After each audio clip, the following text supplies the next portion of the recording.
right, so I'm a big believer in the three thieves of happiness, and I concentrate on these things. I'm very intentional about it, and that's the CCJ. Have I talked about this with you before? A little bit, yeah. You introduced this weekend. Compare, criticize, and judge. And so you've eliminated comparison in your life. I'm not going to compare myself to them. You know, he has a nice yard with a nice swimming pool. That's not what I'm after. I'm after just appreciating what I have. This is what I have, and staying in that place. So let's go to that. How do we keep our mind from comparing? Like that's also a habit. How do I stay away from that? It's hard. It's just it takes practice. I don't know. So you have to have painful change in your life to make changes.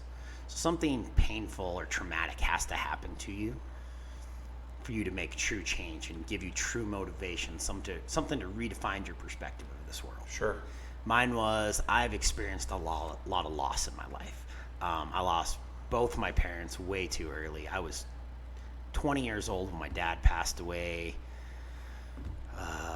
37. So when my mom passed away, she passed away 2 years ago. So I'm sorry to hear that. 39 now. But I mean, that's really.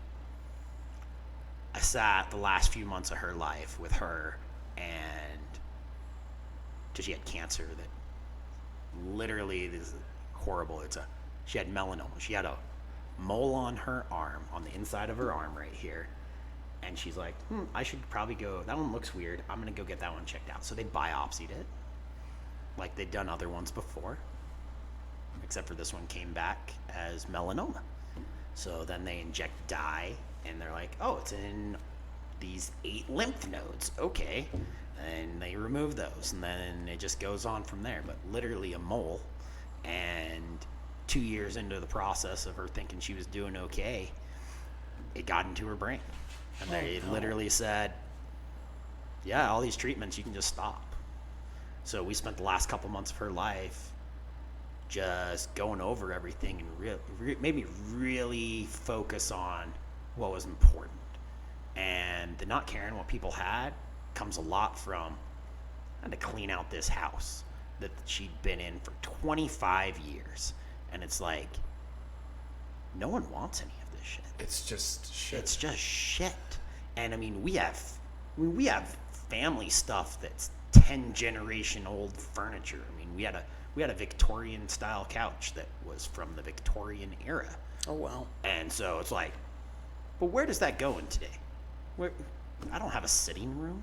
Yeah. I have a fully furnished house. I'm like, what do I do with this? And then it's like, I can't just like DI it, can I? And it's like, at what point does all that stuff matter? And it's like, okay, what's really sentimental to you? Like, what reminds you of that person? And you keep some things, and you end up keeping too much stuff, and then you just have more shit. I end up with a storage unit full of family furniture that all has stories behind it. If like this person bought it for their husband on their wedding day in 1816, and here's the receipt where they paid 72 cents. And you're like, well, what am I supposed to do with that? Like, that means nothing to me. Right. Antique Roadshow. You'd shut that place down. That'd be amazing. We have a bunch of stuff like that. So it's just like, why? Like, but then you're like, okay, my parents read books, 2 huge bookcases filled with several hundred books. It's like, what do you do with them? We tried donating them places. And they're like, no. We tried to have used book place come out, and we're like, we'll donate them to you. They'd never come out. We ended up finally just sending them to the DI. There was like a DVD collection. We tried to give them that to their retirement home, and they're like, no, everything's digital. We don't need that. And it's just all crap. So all of a sudden you're like, and then you start looking around your own place, and you're like, what kind of crap? And then all of a sudden you're like, like, what crap inside me is that same way? What can I start eliminating that it doesn't matter? You start thinking about, if you die today, how are they going to remember you? What really matters at that point? Who's showing up to your funeral? What are your kids going to do? And that's it. Like, so everything I do now is to make sure that if I were to pass away today, my kids are taken care of, my wife's taken care of, and they're not going to give 2 shits. They're not going to want money or cars or houses. They want you. They want want you. you. Yeah. So that drives doing more,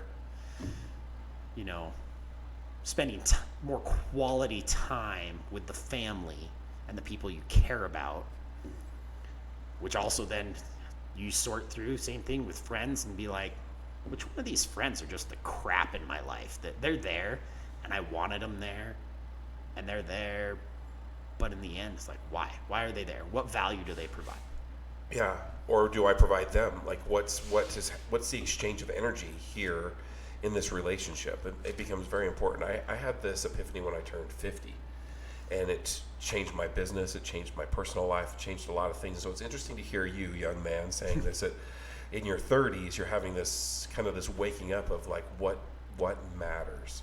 What am I going to spend my life doing? Because I only have so many summers left. I only have so many opportunities to have that Christmas morning with that little girl. Do you know what I mean? It gets to be very finite when you start to take off the glasses of like, I'm spending all my life at work, or I'm spending all my life serving people that don't care if I'm serving them. Like, I'm spending all this energy. Exactly. And so I find that fascinating, and I love that perspective. We've had this talk before, and it always brings me back to remembering that I was sitting on the beach when I had this moment of like, what the heck am I doing with my life? And I really do appreciate that. That's the year I went and got my tattoos. I have here and now tattooed on my arms to remind me, because I spend so much time in these places that don't matter. They're irrelevant. The only thing that matters right now is the conversation that I'm having with you. And I have to be here for that. I have to be fully here. And when I can do that, my life becomes much happier and better.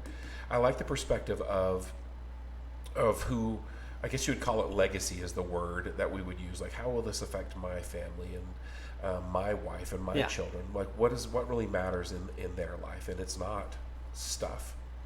It's time. If you'd like that clip and would like to watch another one, click right here. If you'd like to watch the whole video, click right here. Don't forget to like, share, and subscribe. We'll catch you on the next one.